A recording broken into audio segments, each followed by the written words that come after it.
So what we are talking about today is something that I saw that in a group that I'm in, a lot of people were asking this question, and I'm like, man, uh, okay, and let me just go ahead and answer this question publicly because so many people were asking it, and it seems to be such like a sticking point.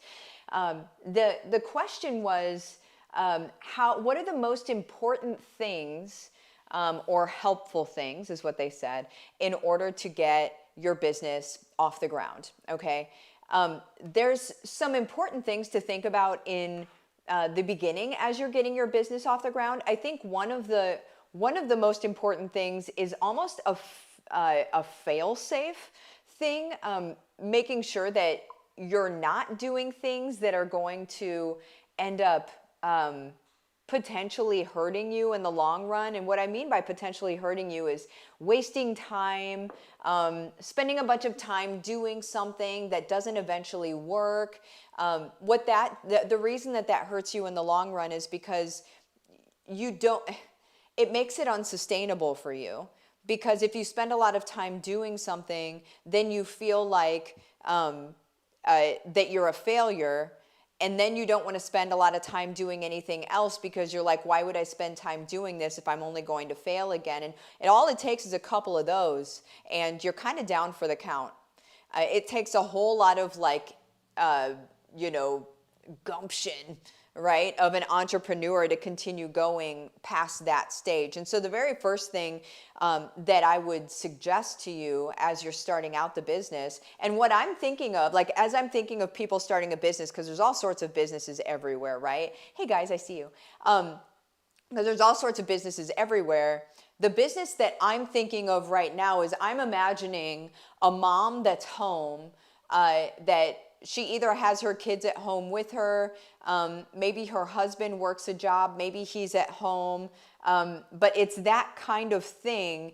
And then I'm thinking, okay, so for them to be able to start a business that's going to be successful, here are the things I would do, okay? Now, a lot of the stuff that you see me talk about is stuff that is out in, in the digital space, right? So a very, very scalable business in the digital space is going to be something that, you're able to organically get out there, and that, people are going to be able to, they come and follow you, and then they buy your stuff and blah, blah, blah. However, in the very beginning, that's not what I did. In the very beginning, I was on a mastermind call last night, and I kind of shared this with the group, and then the group's like, hey, we should do another call with kind of just like me sharing the different things like this. But what I did in the beginning is I started local, right? And in the world that we live in right now, since 2020, I mean, it was kind of happening before then, but we definitely hit a real a speed up point or a launch point in 2020 where so much learning and so much stuff happens online. People are starving for face-to-face. People really want to be in the same room as other people again, right? We starve for it. We're humans. That's even the introverts of us starve for it, like it's what we need. It's what we desire. We may not realize we desire it until we get in a room with other people, and then we're like, oh, this is nice, right? And so anyway, what I did when I first started, when I had an agency, so whenever I quit my job, I started an SEO agency, okay? Whenever I started that agency, I didn't have any clients to start off with, right? I basically put my tile out, which is the proverbial talk of like starting your business. And then it's like, now what do I do, right? How do I get clients? How do people even know that I know what I'm talking about? Da, da, da, right? What I would do is I would start looking for meetups in your area, because mine was business to business focused. So SEO is a business to business B2B thing, right? And so I went where businesses were. And so for me, I went to the Chamber of Commerce. I became a member of the local Chamber of Commerce. And I wasn't in a big city, you guys. I was in Cedar Rapids, Iowa, right? And so I became a member of the, like, I felt like a big girl, I became a member of the Chamber of Commerce. I was like, I am in the chamber, so big things coming, put on your glasses, it's about to get bright. Or I don't know, anyway, I'm just joking. But whenever I became a member, the whole reason that I became a member of that was so I could start doing trainings there. That was my whole MO, right?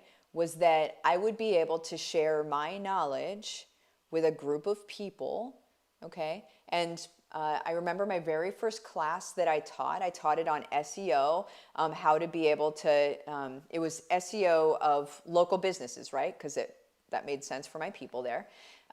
And so I did a full class on how to do it. I told them exactly how to do it, except they don't want to do it.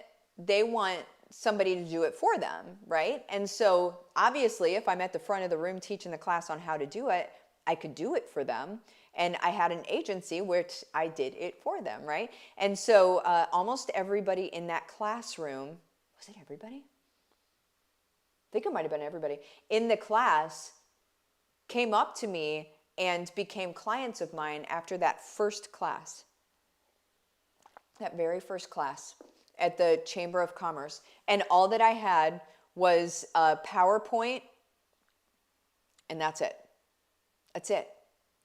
I don't even know that I had the website set up yet. It was early, right? I didn't have anything. And so what I want you guys, like what I hope that you guys can feel out of this, because that's what brought me up to making the same amount of money as like when I worked at GoDaddy.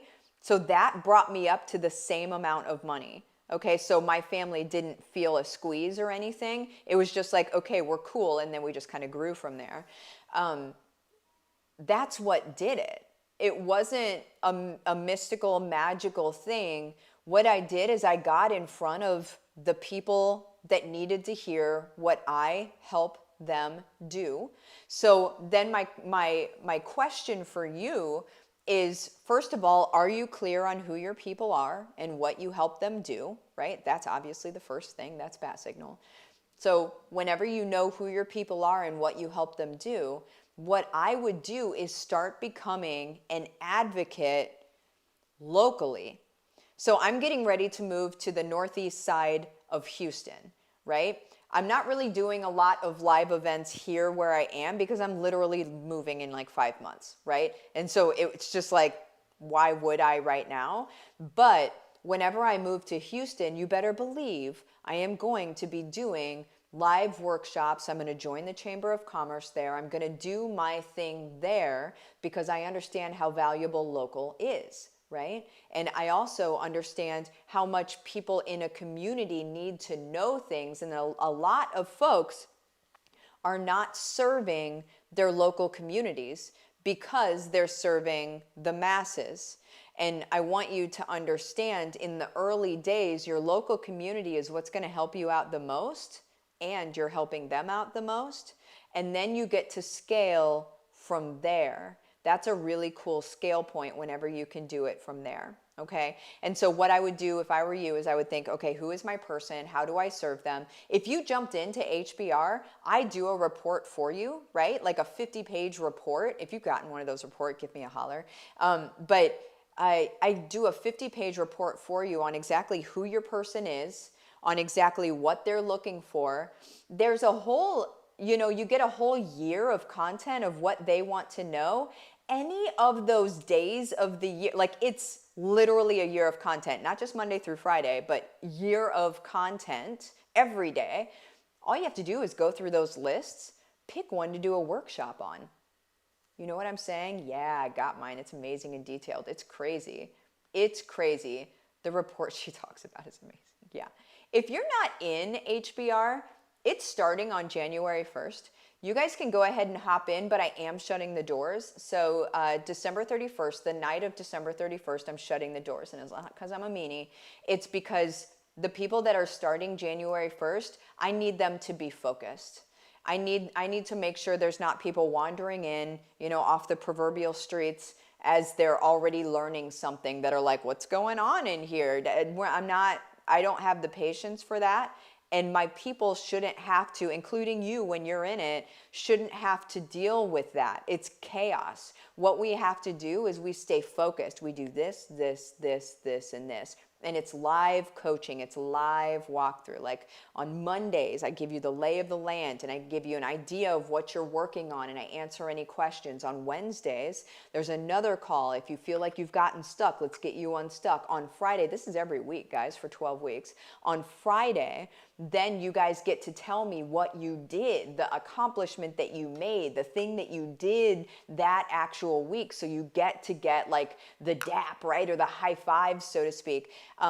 This is it. The people that are wanting to actually create something substantial for their families and for themselves from home, the people that are wanting to do that and are serious about it are starting January 1st, and you'll know who they are.